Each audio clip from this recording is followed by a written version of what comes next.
Paripurna DPRD DKI Jakarta tanggal 13 September tahun 2022 telah mengumumkan pemberhentian Anies Baswedan sebagai Gubernur DKI Jakarta. Keputusan sidang paripurna itu didasarkan pada aturan dalam Undang-Undang Nomor 23 Tahun 2014 tentang Pemerintah Daerah. Secara tegas, Pasal 79 Ayat 1 Undang-Undang tersebut menyatakan bahwa pimpinan DPRD mengumumkan pemberhentian kepala daerah 30 hari sebelum berakhir masa jabatannya. Sebagaimana diketahui, Anies Baswedan akan mengakhiri jabatannya sebagai Gubernur DKI Jakarta pada tanggal 16 Oktober tahun 2022 mendatang. Tuntas sudah pengabdiannya selama 5 tahun di Ibu Kota Negara Republik Indonesia, sejak pelantikan pada tanggal 16 Oktober tahun 2017 lalu. Wajar kemudian jika publik bertanya langkah pengabdian Anies Baswedan selanjutnya setelah menuntaskan tugas di DKI Jakarta. Anies memberikan sedikit bocoran dengan menyatakan kesiapannya menjadi calon presiden 2024. Hal itu disampaikan Anies kepada Reuters dalam sebuah wawancara di Singapura, yang dimuat di Reuters.com, Kamis, tanggal 15 September tahun 2022. Nama Anies Baswedan memang selalu muncul dalam beberapa jajak pendapat, sebagai salah satu tokoh yang memiliki popularitas tinggi untuk bertarung dalam pemilihan presiden pada Februari tahun 2024.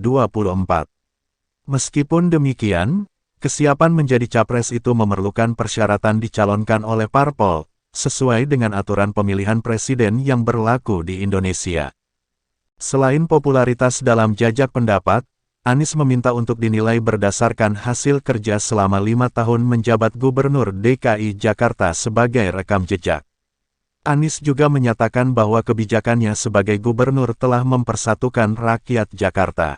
Sederet prestasi selama menjabat sebagai Gubernur DKI Jakarta, memang menambah modal Anies Baswedan untuk tampil sebagai salah satu capres 2024. Selama 5 tahun mengemban amanat, Anies berhasil mengangkat DKI Jakarta menjadi kota yang memenuhi standar kota global.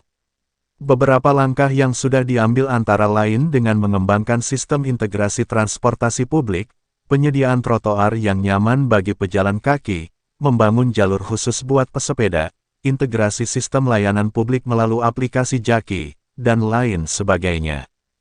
Anies juga berkomitmen meningkatkan kesejahteraan dan mengurangi beban warga, dengan menggratiskan PBB bagi rumah warga yang memiliki NJOP di bawah 2 miliar rupiah, pembangunan kampung susun bagi warga korban gusuran, dan pembangunan rumah DP 0 rupiah.